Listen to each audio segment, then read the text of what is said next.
আসসালামু আলাইকুম রহমতুল্লাহি ওয়া বারাকাতুহু। আপনার প্রেমিকা বা প্রেমিক কি করছে আপনি এটা আয়নাতে দেখবেন।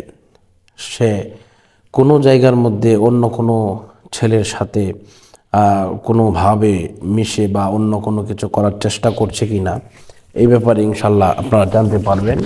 এটা কোরআনের আয়াতের মাধ্যমে, কোরআনের তাদবীরের মাধ্যমে, এটা কোনো কবিরাজি নয়। তো এটা কীভাবে করবেন তা হচ্ছে, কোরআনুল কারীমের মধ্যে সূরা কুরাইশ কারা সূরা আছে 30 পারাতে, এটা আপনি পাঠ করতে হবে। আপনি আয়নাটাকে সামনে নেবেন, তবে এই আয়নাটা পুরাতন হলে চলবে না, একদম নতুন ঝকঝকে আয়না লাগবে। এরপরে আপনি এই আয়নার মধ্যে বিসমিল্লাহ সহ সূরা ফাতিহা একবার পড়বেন, বিসমিল্লাহ সহ সূরা ইখলাস 3 বার, এরপরে সূরা কুরাইশ পড়বেন 7 বার।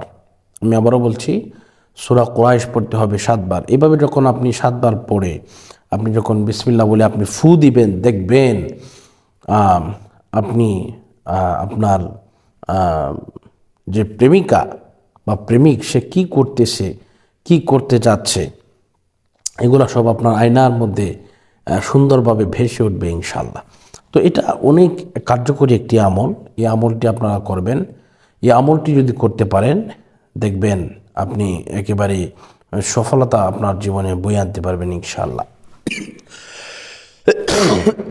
এরপরে আরেকটি বিষয় হচ্ছে, আপনি ফজরের নামাজের পরে, ফজরের নামাজ আদায় করা যখন শেষ হয়ে যাবে, এরপরে আপনি এটা আপনি সূর্যের দিকে কীভাবে তাকাইবেন, তাকাই ইয়া হাক্কু এটা 99 বার পাঠ করবেন।